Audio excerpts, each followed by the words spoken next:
Hello friend, hello nshuti zanjye mwebwe mukomeza gukurikira hano ku Mara TV. Tugiye kugaruka ku makuru ari kuvugwa cyane hano hanze kabisa. Nk'ibisanzwe amakuru yacu ni menshi cyane, ni menshi. Icyo nkutse ni subscribe, share and comment, tugakomezanya n'amakuru yacu.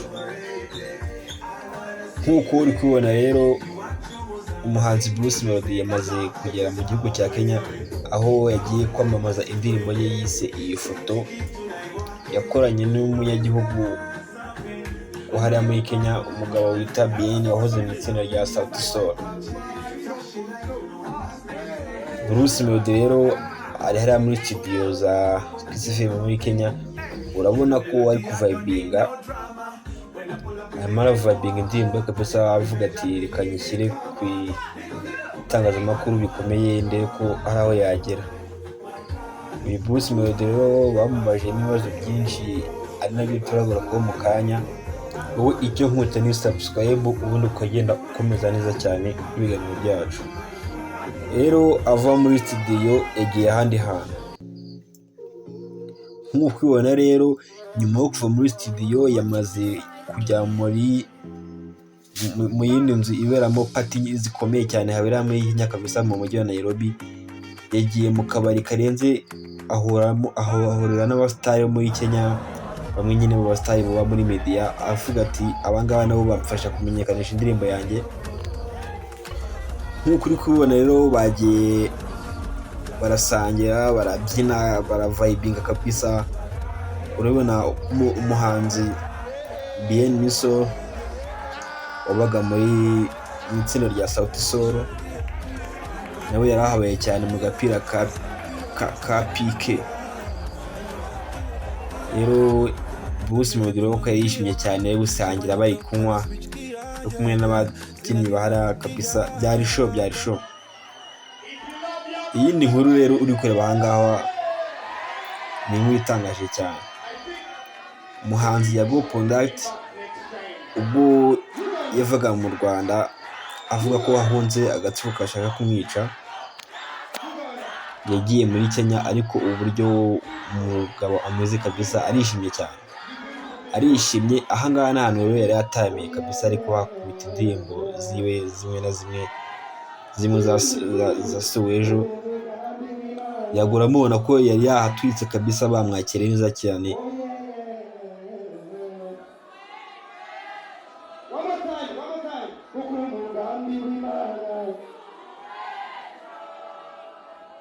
Nk'uko ubibonye kabisa, Yago arishimye cyane muri Uganda. Melodie tukimugarukaho rero, inkuru ze ni nyinshi, wayibona ko ibitangazamakuru uko byanditse. Reka mbibasomere. Mu kiganiro Citizen Radio yo muri Kenya, Melodie yatangaje ko yifuza kuba yakorana n'umuhanzi Diamond, ariko ntabwo yari yabona amahirwe yo guhura nawe, yo guhura no kuganira nawe. Sasa rero Melodie aragira ati, ngiye sinari nagira amahirwe yo guhura n'umuhanzi Diamond Platinamz. Bibaza urwego umuntu aba ariho kugira ngo abe ataranahura n'umuntu ngo banaganire, banasuhuzanye. Kandi ukibuka ko Melodie agereranywa na The Ben, kandi The Ben bakoranye indirimbo kera. Urwego umuhanzi aba ariho, Melodie ararota guhura na Diamond Platinamz. Ibaze ko niwe amurota gutyo ngo bahure, gukoranaho indirimbo byava kure, birumvikana. Kandi The Ben we yabisoje kera, baracinga ntari. Melodie hano ndabyemeye, ni umwana, niyicare yige. Wowe icyo ngutse gukora ni subscribe, share and comment, ugahita ukomeza. Inkuru ni nyinshi rero. Mu gitaramo Davis yateguje abantu kiza mu kwa 12 kuri uyu mwaka, byari biteganyije ko hazaza umuhanzi Victor mu gihugu cya Nigeria, ariko ntibyakunze ko azahajya. Hari impamvu zango zizatuma atahagera. Biri kuvuga ko azasimbuza umuhanzi w'umuraperi Nastis ni umuraperi ukunzwe hariya mu gihugu cya Nigeria kabisa, ni umwami wa hip hop. Bikuvuga ko rero ariwe wazaza hariya agatwika muri BK Arena akahashumika neza cyane, akabicaza bakiga babushare.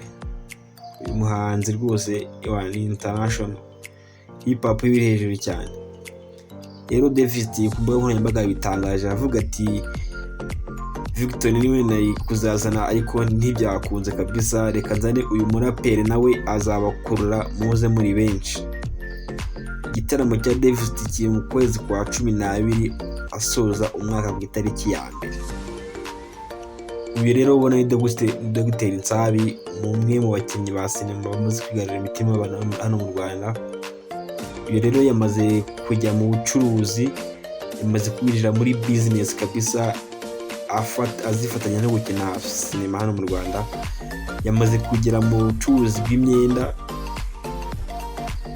mu mvugo zigezweho babyita ibyangwe. Yamaze gucuruza ibyangwe rero, anafungura n'indi shop y'amarangi. Rero Dr Nsabi yavuze ati reka nanjye ninjire muri shop y'amarangi kabisa, nanjye nshore mu mufungo, ibiciro yamaze kuboneka, ningira ibintu bimpa amafaranga byinshi kabisa, nyine imbere nk'abandi bose. Dr Nsabi rero ni umwe mu bantu nabo bamaze kumenyekana cyane mu gihugu. Iyindi nkuru rero ni umuhanzi w'Umunyatanzania none bita Harmonize. Harmonize iyi minsi yari kumwe n'umukobwa mwiza cyane bita Pasha Queen. Rero bikuvugwa ko wamaze gushwana nyuma y'iminsi myinshi byari maze bari mu rukundo kabisa, bonameze neza, basohokana ahantu henshi.